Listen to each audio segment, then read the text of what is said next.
Olá pessoal, somos do 7º período de enfermagem e vamos falar sobre a doença de Chagas na população negra. O grupo é composto por Célia Mariana, Laura Conceição, Isabelle Carla, Jordi Alisson, Daniele Mendonça, Mirelle Daiane, Maria Elisa, Ellen Thaise, Maria Franciele e Aline Bezerra. A doença de Chagas é uma condição clínica causada pela infecção pelo Trypanosoma cruzi. Ela foi descoberta em 1909 por Carlos Chagas e atualmente está presente em 21 países da América Latina, incluindo o Brasil. O Trypanosoma cruzi é capaz de infectar tanto hospedeiros invertebrados quanto hospedeiros vertebrados. Seu hospedeiro invertebrado é um inseto conhecido popularmente como barbeiro, e seus hospedeiros vertebrados incluem mais de 100 espécies de mamíferos, dentre eles os seres humanos. A doença de Chagas apresenta duas fases, a fase aguda e a fase crônica. A fase aguda é mais leve, geralmente é assintomática, e quando apresenta sintomas, esses podem ser dor de cabeça, dor muscular, febre prolongada por mais de 7 dias, fraqueza intensa, inchaço no rosto e nas pernas. Cerca de 10 a 20% dos casos, quando a contaminação ocorre pela mucosa ocular, as pessoas apresentam o sinal de România, um edema bipalpebral. Já outros podem apresentar o chagoma de inoculação, quando a picada do barbeiro ocorre em outros locais do corpo. Após a fase aguda, cerca de 60% dos casos evoluem para a fase intermediária, onde não são apresentados sintomas. Já outros evoluem para a fase crônica, que pode ser dividida em 3, a forma cardíaca, digestiva ou mista, onde podem ser apresentadas complicações cardíacas ou digestivas, como insuficiência cardíaca, megacólon e megaesôfago. Os sintomas da fase crônica podem aparecer apenas anos ou décadas após a infecção. De que forma a doença de Chagas é transmitida?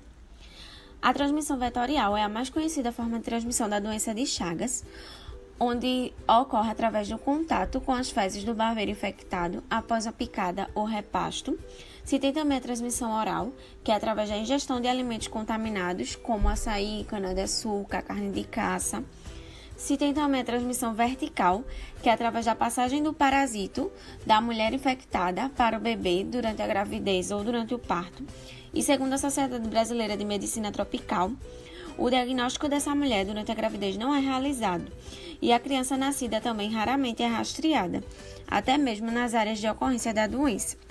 Se tem também a transmissão através da transfusão sanguínea ou transplante de órgãos e também a transmissão de forma acidental, que é pelo contato da pele ferida ou de mucosas com material contaminado durante a sua manipulação. Bom, em relação ao diagnóstico, na fase aguda, se dá por sinais e sintomas e exames laboratoriais. Já na fase crônica da doença, se dá por achados clínicos, história epidemiológica e os exames laboratoriais. Entretanto, fatores socioeconômicos interferem no diagnóstico da doença. A maioria da população negra reside em áreas com ausência ou baixo acesso aos serviços básicos de saúde, o que dificulta o diagnóstico prévio da doença, acarretando comprometimento à saúde e à vida dos indivíduos quando diagnosticada tardiamente. No tratamento, vai ser utilizado o benzimidazol, que é um medicamento específico para a doença de Chagas, sendo a droga de primeira escolha, utilizada principalmente na fase aguda da doença. Já na fase crônica, sua utilização depende da forma clínica e deve ser avaliado caso a caso. Epidemiologia. Segundo dados do Ministério da Saúde, estima-se que exista no Brasil aproximadamente 4,6 milhões de pessoas infectadas. Em 2013, foram registrados 163 casos de doença de Chagas aguda. Desses, 19% estão sem informação sobre raça e cor e os 81% informados se distribuem de acordo com o seguinte gráfico: 86% da raça cor negra, 13% a população branca e 1% a indígena. A taxa de mortalidade é maior na população negra entre pretos e pardos, seguida pela branca e menor entre indígenas. Os estudos apontam que os efeitos da doença de Chagas estão ligados à carga genética do hospedeiro. Desse modo, o órgão afetado e o nível da gravidade da infecção dependem da presença, ausência e interação de determinados genes no organismo. Sobre os fatores econômicos influentes, é importante que se faça uma rápida análise de alguns anos atrás, onde no período da abolição da escravatura não foram pensadas ou tomadas medidas que pudessem possibilitar que os negros enfrentassem a desorganização e miséria social que foram submetidos. Durante a primeira metade do século XX, durante o processo de trabalho livre, a grande parte dos descendentes da antiga população escrava acabou por viver na marginalidade econômica. No período em que a doença de Chagas começou a se dispersar, ela era bastante retratada em espaços rurais de má qualidade, em populações socialmente excluídas e bolsões de pobreza, o que se reflete nos dias atuais, citando a diferença na concentração e distribuição de renda por raça no Brasil, onde apesar de maioria, as pessoas negras estão entre os 10% da população mais pobre do país, onde desses 10%, 76 são negros, que resulta numa baixa qualidade de vida em sua maioria das vezes, deixando o grupo mais vulnerável a determinantes sociais, como condições que ela vive e trabalha, condições sanitárias, condições de moradia e higiene e condições de acesso ao serviço de saúde, por exemplo. De acordo com a Organização das Nações Unidas, a população negra apresenta os piores indicadores de saúde quando comparados aos brancos. A população negra não é uma população doente.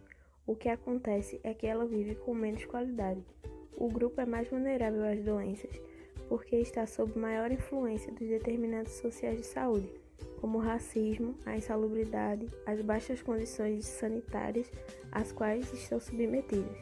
Cerca de 80% da população, que tem apenas o SUS como plano de saúde, é negra, onde 13,6% destaca a discriminação racial sofrida nesse serviço, que não é exclusivo da rede pública, mas também se mostra presente na rede privada, o que diminui a busca dessa população a esses serviços.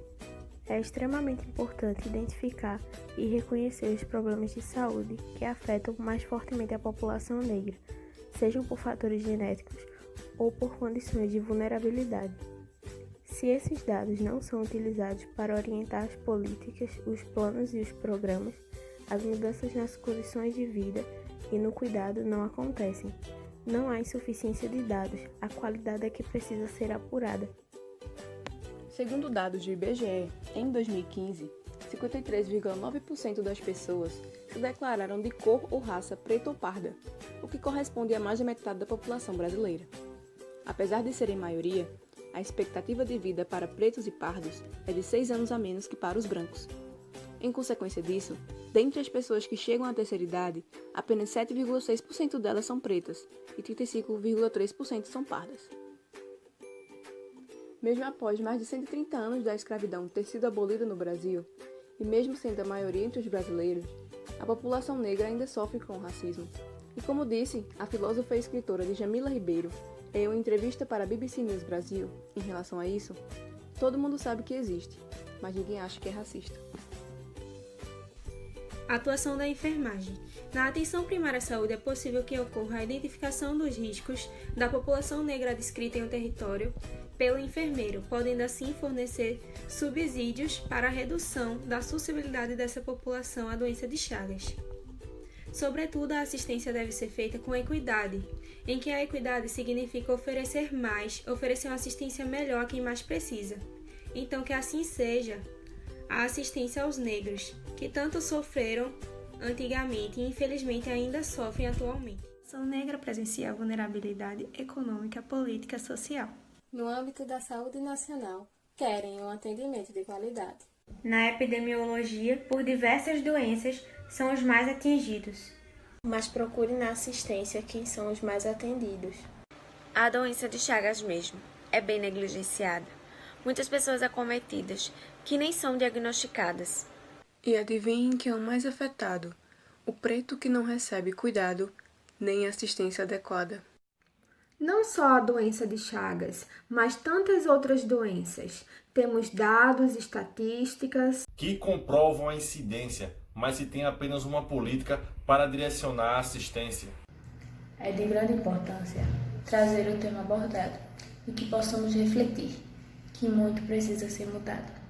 Que essa mudança comece por nós, que na assistência não nos deixemos sós e que os princípios do SUS sejam realmente empregados.